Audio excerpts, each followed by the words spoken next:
So 6,000 photos later, after learning a new system, adjusting to a fixed lens, missing shots, and getting some that I'm happy with, I realized that this camera definitely isn't perfect, but it's exactly where I am right now as a photographer. And now that the camera isn't impossible to get, it's still on back order for 1 to 2 weeks, but at least you don't have to wait months to get it. Maybe this can help you decide if it's worth your money. So let me explain.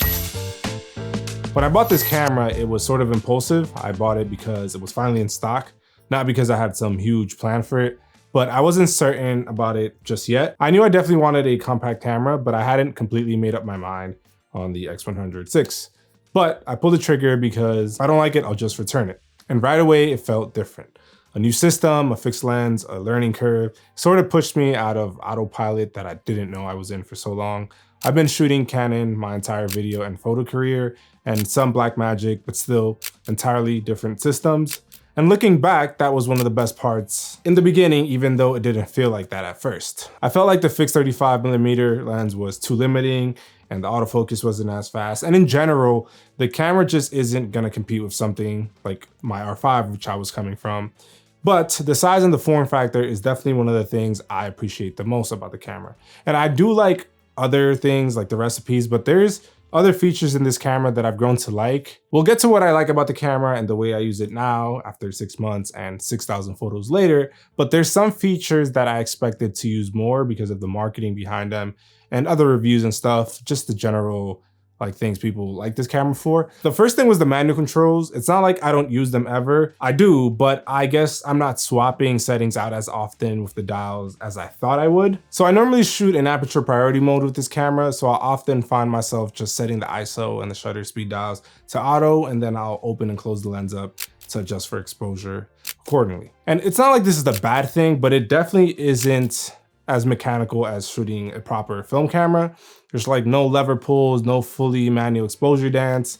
It's a more modern, streamlined feel. And that's fine, but for some reason, because of the design and just the way I saw people talk about the camera, I thought it would be more of like a tactile, oh, let me switch my ISO and then my aperture, but I'm not really doing that. Also, I thought I would use the recipes more, but I found myself just sticking to 2 or 3 that I like, and then using those mainly. I'm not really like swapping out recipes often. Mainly I use a Fuji 100 recipe for 90% of my photos, and then the other 2 are a black and white one and one for nighttime based on a Cinestill 800T film. Maybe this will change with time, but I like sticking to these, and I guess I'll use them once I get tired of them. One thing that I don't like about the recipes, and I guess the camera in general, is that you can't really tweak all of the settings without slowing down the shooting process, and I'll explain what I mean in a sec, but I think that's an issue with the X100VI processor that is normally praised, and it's pretty fast. I'm not like saying it's horrible, but I'll touch more on that shortly. There's a lot more that I like about this camera than I dislike though, starting with the leaf shutter.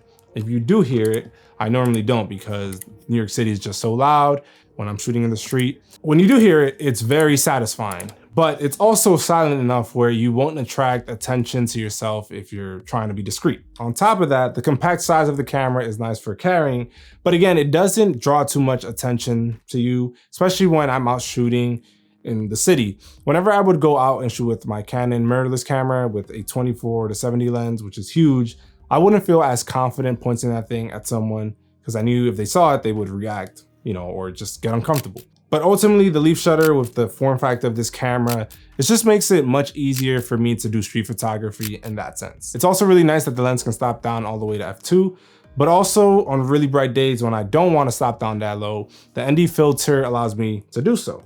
And even though I don't use it for video often, other to get like small clips of memories and stuff, it's nice to have it for those situations.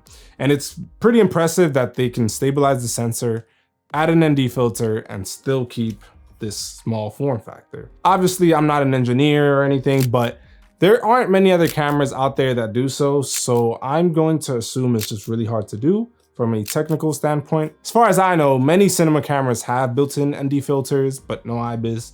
And then many mirrorless cameras have IBIS, but no ND filters. And sure, it's either on or off, and it's not like a variable ND or multiple stops, it's better than nothing. So this camera is sort of in a lane of its own. Lastly, the flash is by far one of the things that surprised me the most about this camera.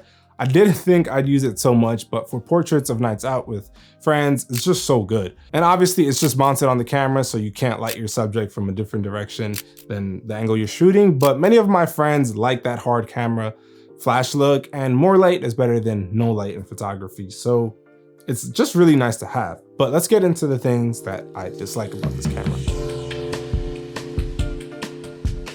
I will say I'm used to it now, but the menu organization at first didn't feel very intuitive, and I was struggling to find settings like mapping custom controls, and switching between photo and video feels like it could be a little bit faster, maybe like toggling the switch on or something. It's not a deal breaker for me. Obviously I still have the camera, and I guess the camera really isn't a video focused camera, but I just ended up mapping the button above next to my shutter, I should say, to record video as a workaround. Next is the autofocus. It's just fine. It isn't the fastest, but at the same time, it forces me to slow down. I almost always use the camera in a single point autofocus, and then I'll use the back analog to set my focus point as I'm looking through the viewfinder or the screen on the back. By the way, none of these are deal breakers to me, just things I feel can be improved on, and they would have been more annoying if I paid the new retail price of $1,800 before taxes. But if you're looking to get this camera, that's what you'll be paying now, even if you get it for retail, and that's before taxes, which is why I feel like I should mention these things. The X100VI sensor gets a lot of praise, and Fuji pushes it a lot in their marketing. And for the most part, it's fine. But if one of the biggest selling points for the camera is the recipes, then shouldn't the sensor and the processor be powerful enough to process the JPEGs without making you buffer between photos, between the shutter click? It's not with all of the settings, but turning up clarity, for example, will make your camera buffer between shots, which again, hasn't been a deal breaker for me, but with that new price tag and that being a big selling point for Fuji, I feel like that shouldn't be the case. Here's where I'm at with the camera. The X100VI isn't the most powerful camera I own or the fastest, and there are definitely things that Fuji could improve, like the menus, the autofocus, the processing slowdowns with certain recipes or settings, I should say. But what this camera did do is give me something that I didn't really expect when I first bought it on impulse. It slowed me down in the best way possible. It made me more intentional. It made me pay attention to light, distance, timing, and the things that actually matter when you're trying to get better at photography. And I'm not taking my best photos ever with this camera, but I feel myself getting better over time. So is it worth the now $1,800 this camera's selling for? Honestly, that depends on what you want out of a camera. If you want perfect autofocus, endless flexibility, or a camera that does everything, then this isn't that. But if you want something compact, something that you'll actually carry, and something that pushes you to slow down and shoot with intention, then yeah, it might be worth it. Because for me, even with its flaws, this camera fits exactly where I am creatively right now. And that's more valuable to me than perfection. Catch you guys on the next one. Peace.